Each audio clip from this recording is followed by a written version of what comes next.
Mic చేతిలో పెట్టుకోండి. నా మైక్ చేతిలో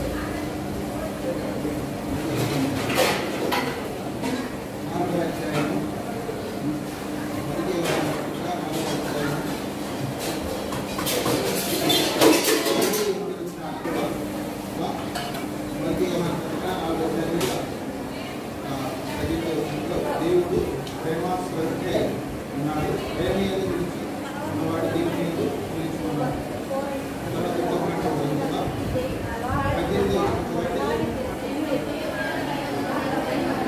ప్రేమలో భయపడదు, అంతేకాదు భయం వెళ్ళకూడదు.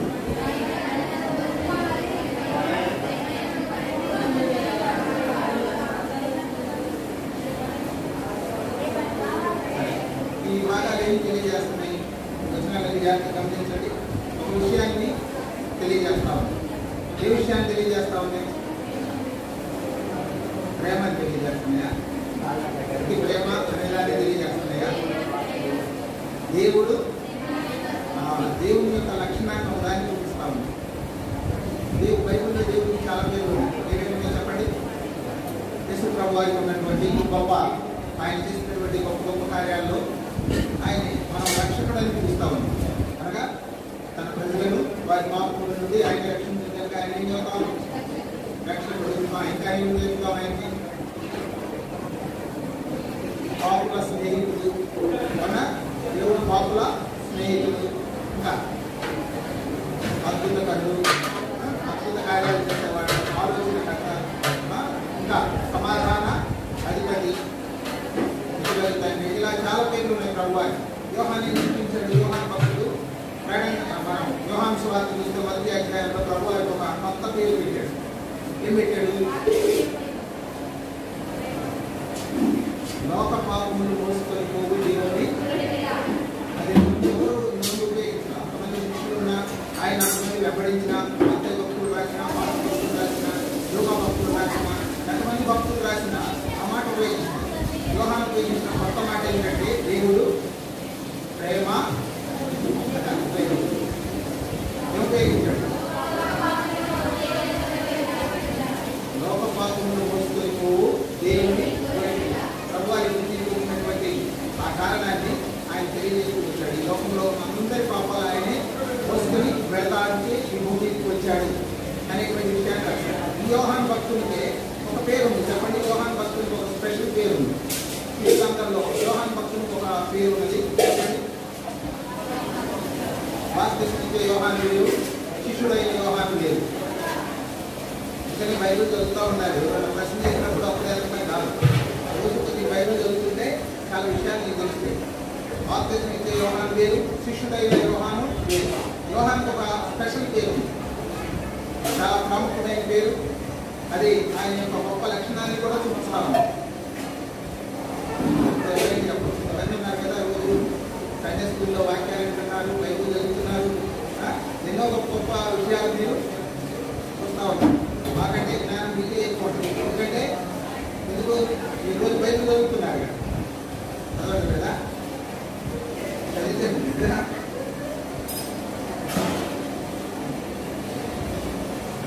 యేసు ప్రేమించిన శిష్యుడు. యేసు ప్రేమించిన శిష్యుడు ప్రభుని యోహాను బహుగా ప్రేమిస్తా వచ్చాడు. ఎంత ప్రేమించాడంటే మిగిలినటువంటి వారందరికంటే కూడా ఎక్కువగా ప్రేమించి ప్రభువారిని ప్రేమిస్తా వచ్చాడు. యోహాను వాళ్ళ అమ్మ వచ్చి ప్రభువారిని ఒప్పుకోలేకపోయింది. అది ఎవరైనా చెప్పారా? యోహాను వాళ్ళ అమ్మ వచ్చి ప్రభువారిని ఒప్పుకోలేకపోయింది. అది ఎవరైనా చెబుతారా? జబదయి కుమారుడు అంటే ఎవరు? యాకోబు, యోహాను. జబదయి కుమారుల తల్లి వచ్చి ప్రభువారిని ఒప్పుకోలేకపోయింది. ఈ మహిమలో నా ఇద్దరు కుమారుడు కుడివైపు ఒకడు, ఎడమవైపు ఒకడు. అంటే రెండు వైపులు నా పిల్లలే ఉండాలి. రెండు వైపులా ఈ మహిమలో నా పిల్లలు ఉండాలి. ఆ ఇద్దరు పిల్లలు ఒక ఆయన పేరు ఏంటి? యోహాను. ఈ యోహాను సువార్త రాశాడు. యోహాను ఏమేమి రాశాడు చెప్పండి బైబిల్లో?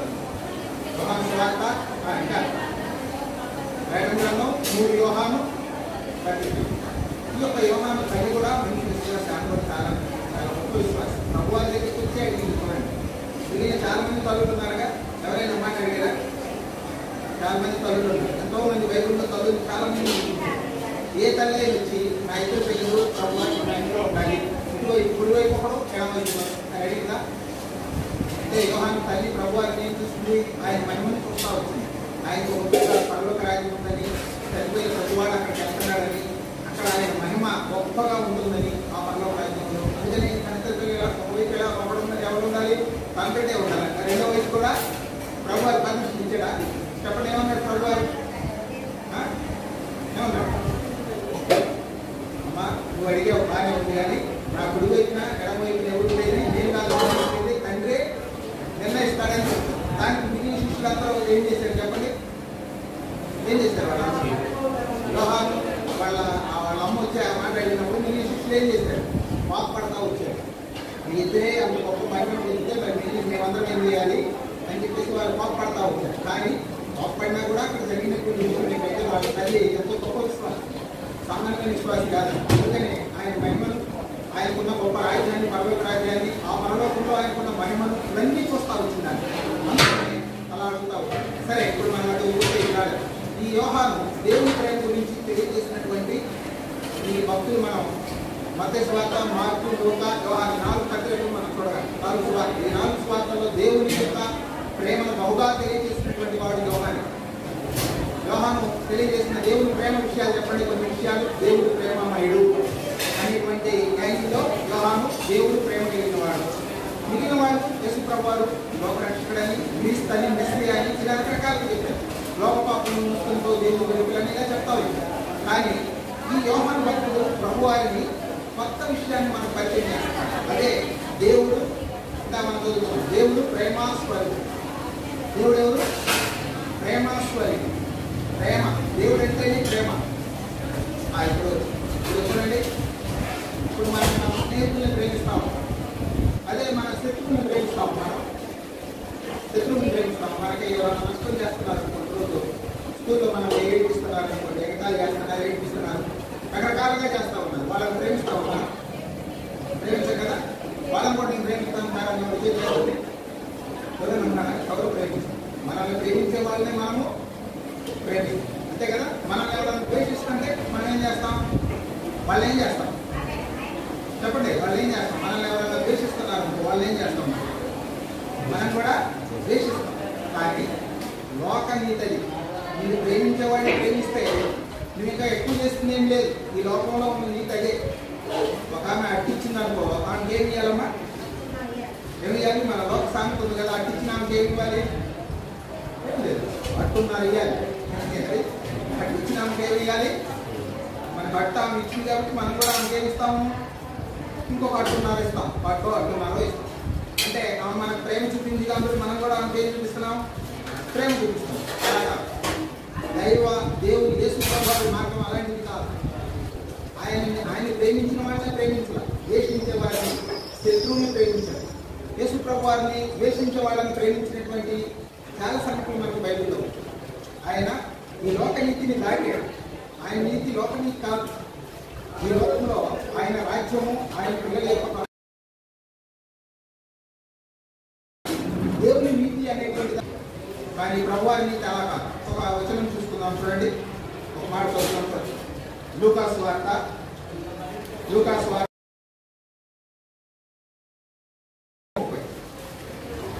అందుకు యేసు ఇట్లా నేను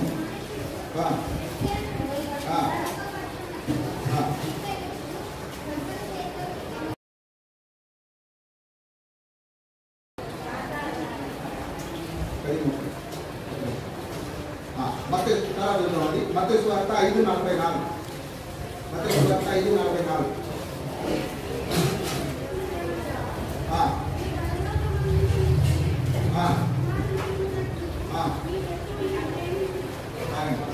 ఏమంటున్నాడు ప్రజలని అందరూ? మత్తయి సువార్త 5:44.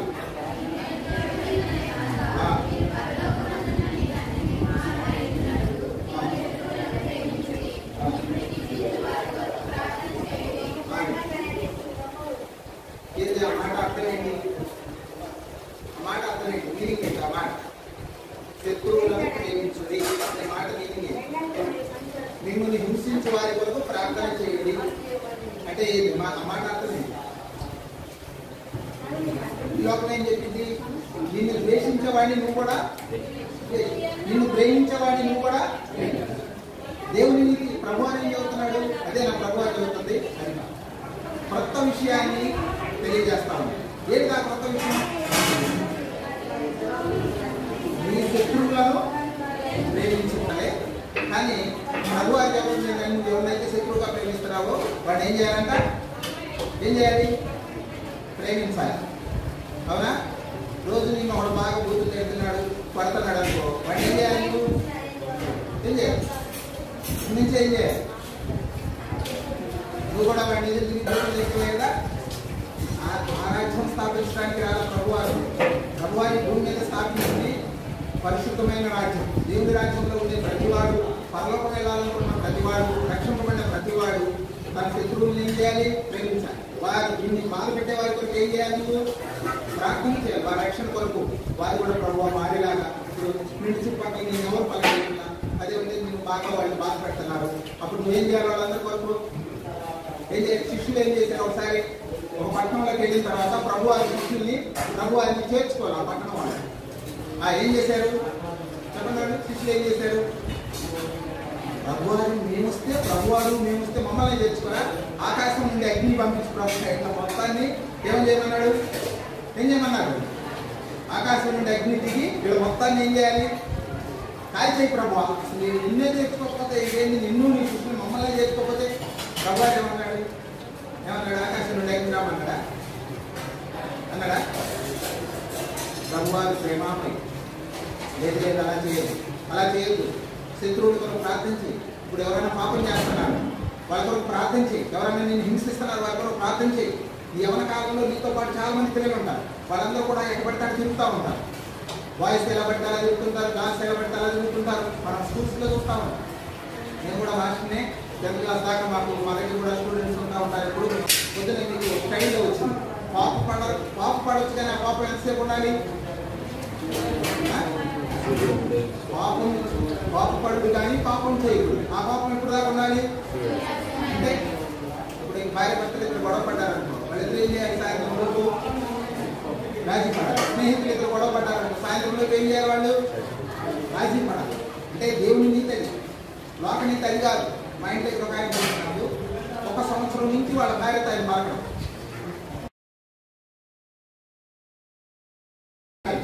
కూరలు చేసి అన్ని టేబుల్ మీద పెట్టిన తర్వాత ఇప్పుడు ఆయన టిఫిన్ చేయాలంటే ఏం చెప్తారు తెలుసా? ఇంటి పని ఒకన్నాడు. వాడి పేరు సాగర్. అంటే సాగర్ బాబు, నేను టిఫిన్ అయితే ఇక్కడ టేబుల్ మీద రాలేదని వాడి వాడికి వెళ్ళి చదువుతున్నాడు. అది ఆమె ఏం చేసి వెంటనే టిఫిన్ తీసుకొచ్చి పెట్టి, తర్వాత ఈమెకు డబ్బులు కావాలంటే వాడికి తెలుసా? అరే సాగరు, నాకు 1000 రూపాయలు కావాలి, నేను ఒక చీర కొనుక్కోవాలని చెప్పేసి అడిగి సాగర్ అడిగి, ఇప్పుడు సాగర్ అయితే సాగర్ పథకంలో నేనేం చేయాలి? 1000 రూపాయలు తెచ్చి ఇక్కడ పెట్టాను. అంటే ఏంటి? ఎన్నాళ్ళ నుంచి ఉంది వాళ్ళకి? అది సంవత్సరం నుంచి, నాకు తెలిసి సంవత్సరం నుంచి, అంత ముందు ఎన్నాళ్ళ నుంచి తెలియదు. కానీ దేవుని పిల్లలు అలా ఉంటారు. సాయంత్రానికి నువ్వు కోపమైనా, ఇద్దరు చుట్టుకున్నా, కొట్టుకున్నా, అరుచుకున్నా, వెంటనే నువ్వు ఏం చేయాలి? వాళ్ళతో రాజీ పడాల్సిందే. రాజీ పడకుండా నువ్వు దేవుని దగ్గర రావడానికి వీల్లేదు, బల దగ్గరికి రావడానికి వీల్లేదు. అందుకని నువ్వు బల దగ్గరికి వెళ్ళేటప్పుడు నీకు కోపం ఉంటే అక్కడ వదిలిపెట్టి ముందు వాళ్ళతో రాజీ పడేటప్పుడు వాళ్ళు తీసుకోమని చెప్తున్నాను. మన నీతి వేరు. ప్రభువారు స్థాపించిన ఈ యొక్క పరిశుద్ధ రాజ్యం యొక్క నీతి వేరు. అందుకని నేను ఇందాక నీతిలో ఏముంది? శత్రువులు మాత్రమే ఏం చేస్తున్నాం? మనం మిత్రులను ప్రేమిస్తున్నాం, శత్రువులు ఏం చేస్తున్నాం? అది లోక నీతి కాదు. ప్రభువారి నీతి అలా కాదు. శత్రువుల్ని ప్రేమించాలి, మిత్రుల్ని కూడా ప్రేమించాలి.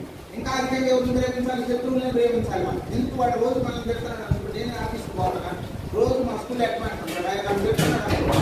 ఇప్పుడు నేనేం చేయాలి చెప్పండి?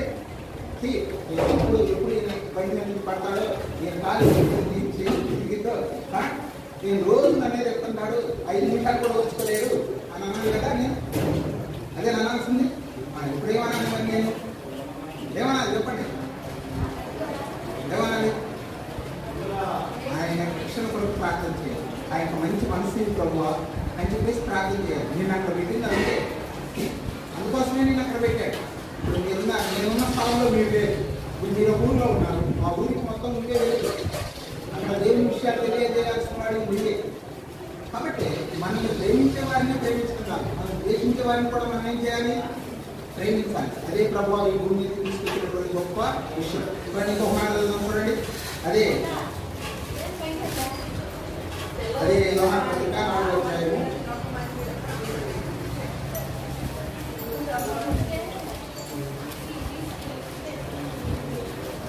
18వ చదువు.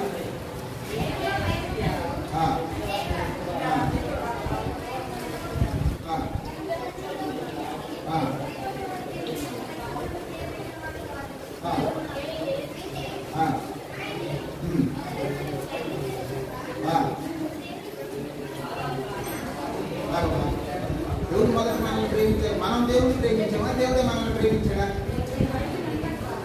ప్రేమించి ఏం చేశాడు? దేవుడు మనల్ని ప్రేమించి ఏం చేశాడు? తన ప్రాణాన్ని పెడతావు. మీ నాన్న కానీ, మీ అమ్మ కానీ, మీ బంధువులు కానీ, మీ స్నేహితులు కానీ ఎవరు నీ కొరకు ప్రాణం పెట్టారు? ఎవరు నీ కొరకు ఒక రక్తం పట్టు కూడా కాచి, ఎవరు నీ కొరకు ఒక శ్రమను పడడానికి ఇష్టపడి. కానీ ప్రభు చూడండి, ఆయన తన ప్రేమను మన ఎడల వెల్లడిపరుస్తాడు. చూడండి, ఆయన ప్రేమించిన దానికి నిదర్శనంగా ఏం చేస్తా వచ్చాడు ప్రభు వారు? ఏం చేస్తా వచ్చాడు? అసలు అలా ఎవరైనా పెట్టగలరా? ఈ భూమి మీద ప్రేమించిన వారి కొరకు ప్రాణం పెట్టేవారు ఎవరైనా ఉన్నారు? తల్లిదండ్రులు కొంతవరకే ప్రేమిస్తారు, కానీ ప్రాణం పెట్టేటువంటి అంత ప్రేమను ఎవరు కూడా. కాబట్టి ప్రభువారు ఆయన నేను మిమ్మల్ని ప్రేమిస్తున్నాను, ఈ లోకాన్ని ప్రేమిస్తున్నాను. చూడండి, యోహాను సువార్త 3:16 మాటలో, యోహాను సువార్త 3:16.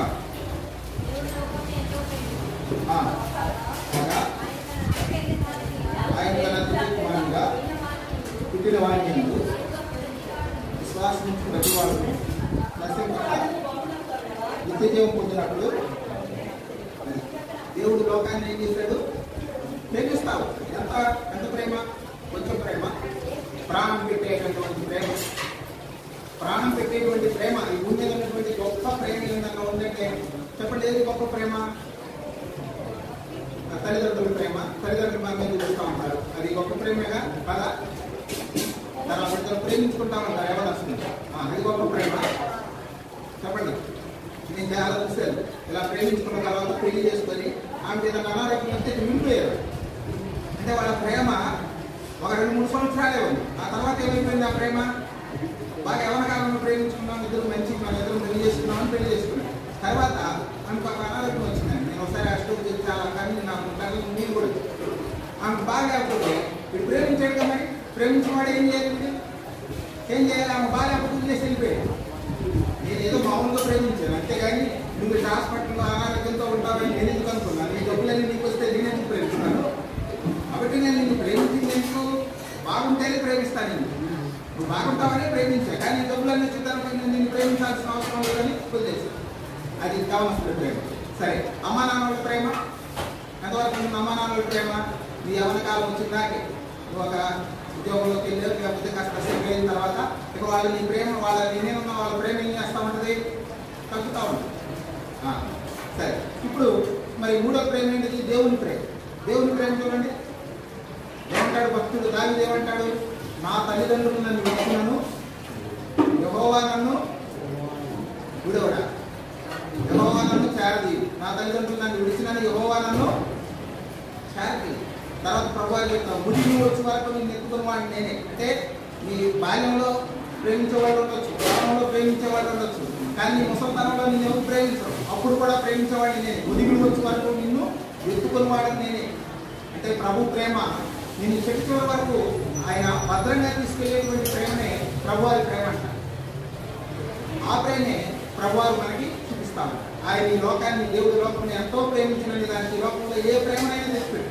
అది నువ్వు యవనస్తుడి ప్రేమైనా, తల్లిదండ్రుల ప్రేమైనా, అన్నదమ్ముల ప్రేమైనా, అక్క చెల్లెల ప్రేమైనా, ఎవరి ప్రేమని తెచ్చిపెట్టు. ఆ ప్రేమలో ప్రభు ప్రేమ కంటే ప్రభువుని వాళ్ళకంటే అధికంగా ప్రేమించాడో లేదో ఒకసారి నువ్వు ఆ ప్రేమను ఒకసారి ఆలోచించు. నిన్ను ఎంత ప్రేమించాడు? ఆ కలువరి సిలువలో ఆయన సిలువ వేయడం, పరడాలతో పట్టడం, మొల తీయటం పెట్టడం, ఆ మేకుల మధ్య వేలాడ తీయడం, ఆయన మీద ఉమ్మి వేయటం, ఇది చేస్తే ఎవరైనా ప్రేమిస్తారా? చెప్పండి. అంత చేస్తున్నా ప్రేమిస్తారు ఎవరైనా? నీ కొరకు ఆయన, నా కొరకు, మనందరి కొరకు ప్రభువారు మన ప్రాణాన్ని తృణప్రాయంగా శిలువలో ఖర్చు పెడతా వచ్చాడు. అసలు ఆ ప్రేమ గురించి మనం ఆలోచిస్తే దేవుడు ఇంతగా ప్రేమిస్తాడు. ఇంకొక మాట చూద్దాం చూడండి. మార్క్స్ వార్త 10వ అధ్యాయం. మార్క్స్ వార్త 10వ అధ్యాయం. మార్క్స్ వార్త 10వ అధ్యాయము 17వ వచనం. చదువు.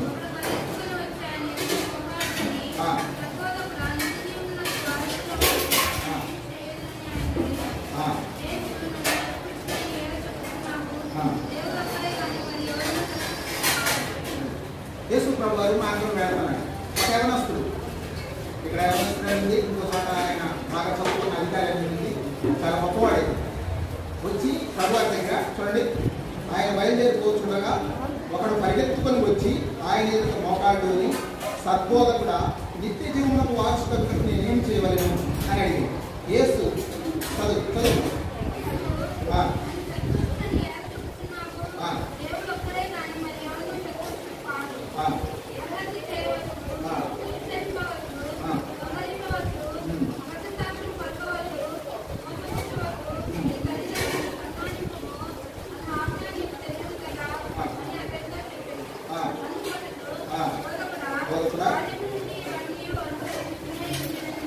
ఇప్పుడు చూడండి, వీడు వచ్చాడు, ప్రభు వారు ఎంత ఉన్నాడు, ఈ యవనస్తుడు వచ్చాడు. యవనస్తుడు వచ్చి మోకరించి ఏమడిగాడు చెప్పండి, అక్కడ ఏమడిగాడు? వాడు ప్రభు వారిని ఏమడిగాడు? నిత్య జీవమునకు వారసు కావడానికి నేనేం చేయాలి అంటే అర్థమైంది. నిత్య జీవం అంటే నిత్యము జీవించేటువంటి స్థలానికి రావాలి, వారసు కావాలి అంటే ఏంటి? పరలోకం రావాలి. నేనేం చేయాలని అండి. అప్పుడు ప్రభు వారు ఏం చెప్పారు? నరహత్య చేయవద్దు, వ్యభిచరించవద్దు, దొంగిలవద్దు. చూడండి ఏం చెప్పాడు? నరహత్య చేయవద్దు, వ్యభిచరించవద్దు, పరలోకం ఎన్ని ఉంటాయి? నరహత్య చేయవద్దు, వ్యభిచరించు, దొంగిలవద్దు, నీ పొరుగు వారిని నమ్మక సాక్ష్యం చెప్పవద్దు, ఇలా చెప్తా వచ్చు. అప్పుడు వాడేమన్నాడు చెప్పండి? ఏమన్నాడు? చిన్నప్పటి నుంచి ఎవరు ఇతను చిన్నప్పటి నుంచి ఎన్ని అనుసరించి ఆయన ఎవరు మాత్రం అనుసరిస్తూ ఉంటారు? ఎవరు ఈ ఆజ్ఞను అనుసరిస్తారు చెప్పండి? యూద మతస్థులు మాత్రమే ఈ ఆజ్ఞను అనుసరిస్తారు. వాళ్ళంతా చిన్నప్పటి నుంచే వాళ్ళు ఈ ఆజ్ఞని వాళ్ళ అమ్మ నాన్నలే నేర్పిస్తారు. ఈ ఆజ్ఞలన్నీ చేస్తున్నాడు. అయితే అప్పటికి కూడా ఇంకా వాడు నేను బాగానే ఉన్నాను కదా ప్రభు అని చెప్పాడు. తర్వాత మాట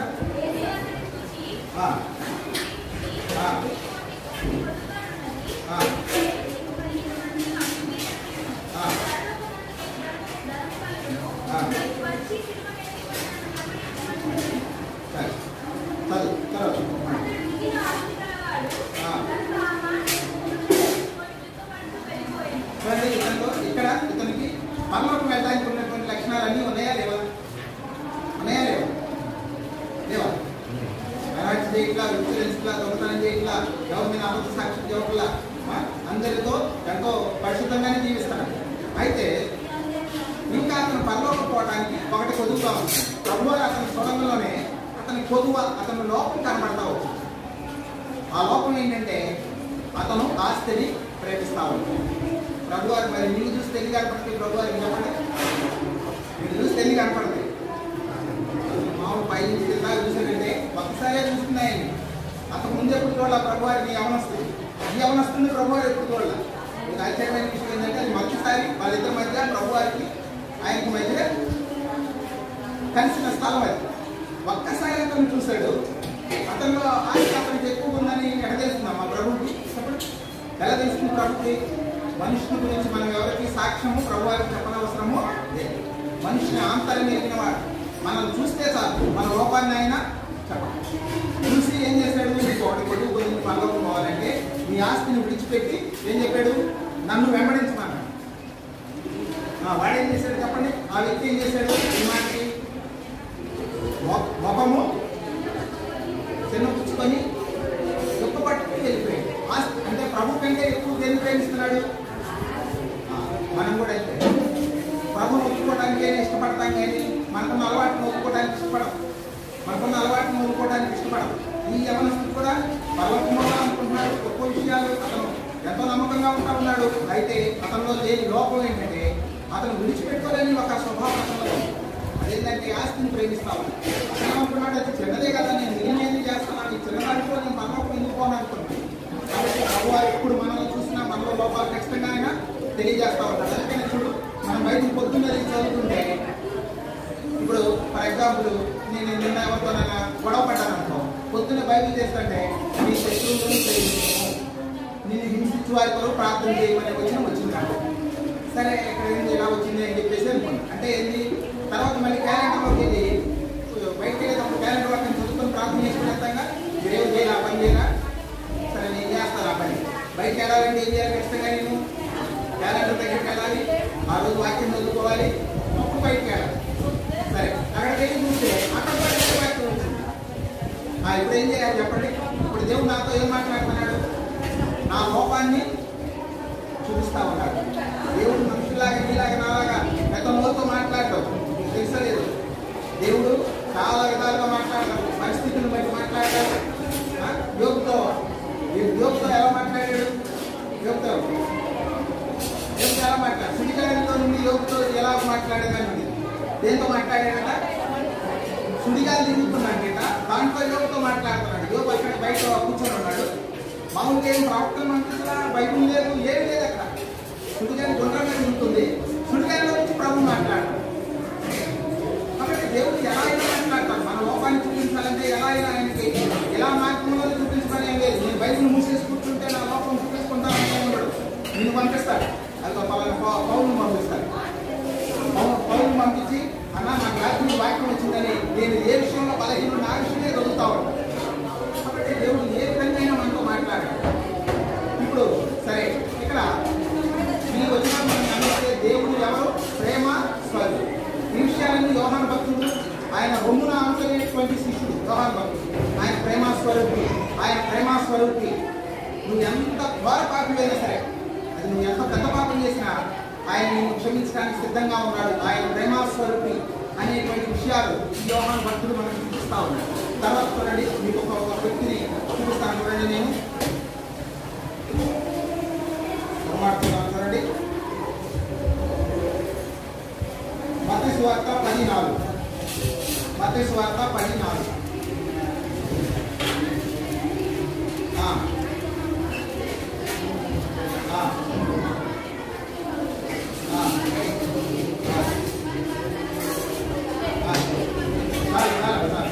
ఇక్కడ శిష్యులు జాగ్రత్త ఎంతమంది దేశ ప్రభుత్వానికి మందిగా ఇక్కడ మొదటి వాళ్ళని చదవండి.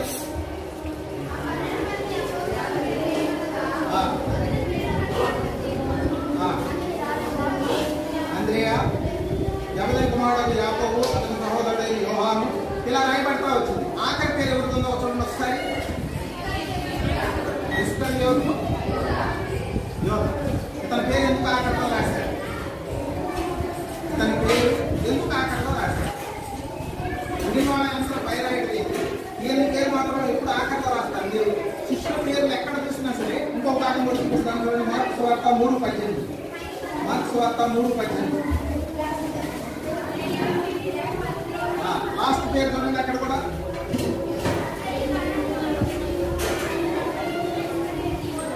యోధా పేరు ఎక్కడ ఉంది, యోధా పేరు ఎక్కడ ఉంది, ముందుందా, మధ్యలో ఉందా, చివర ఉందా? శిష్యుల పేర్లు కూడా జాగ్రత్తగా గమనించాలి, ఆటలు కూడా గమనించాలి. ఇస్కరియోతు యోధా పేరు ఎక్కడ ఉన్నది శిష్యుల్లో? రాసేటప్పుడల్లా ఆయన గురించి ఏం రాస్తున్నారు, ఇస్కరియోతు అని రాయొచ్చుగా, దానికి ఇంకొక మళ్ళీ ఇంకోటి చదువుతున్నారు. ఇంకోటి ఏం రాస్తున్నారు చెప్పండి, ఆయనను అప్పగించిన అతని బలహీనతను రాస్తున్నారు. అతను మౌలి శిష్యుల జాబితాలోని చివరిలో ఉన్నాడు. రెండోది అతను బలహీనతను కూడా అక్కడ రాస్తా ఉన్నాడు. అతను ఎంత చివరి పోయాడు, ఎందుకు పోయాడు, ప్రభు ఆజ్ఞ అప్పగిస్తావు. శిష్యులు 12 మందిలో ఉంటే 12 మంది శిష్యులు ఎక్కడి నుంచి వచ్చారు చెప్పండి. 12 మంది కొందరు గలిలయ సముద్రం దగ్గర చేపలు పట్టుకునే వారిని చూపిస్తారు. మత్తయి సువార్త 4 మనం చూస్తే అక్కడ కొంతమందిని చూసినట్టుగా ఉంది. తర్వాత మరి ఇతను ఎక్కడి నుంచి వచ్చాడు, ఇస్కరియోతు యోధా. మీరు ఎప్పుడైనా గమనించాడు ఇతను ఎక్కడి నుంచి వచ్చాడు? మిగిలిన శిష్యులేమో ఆ యొక్క గలిలయ ప్రాంతాల నుంచి వచ్చారు, కొంతమంది శిష్యుల నుంచి. ఇతను ఎక్కడి నుంచి వచ్చాడు? మీరు ఎప్పుడైనా అతని గురించి ఆలోచించారా? చూద్దాం, ఒక మాట చూద్దాం చూడండి. ఆ ఇస్కరియోతు యోధా అనేటువంటి ఆయన ఎక్కడి నుంచి వచ్చాడు? 40:8-14. 40:8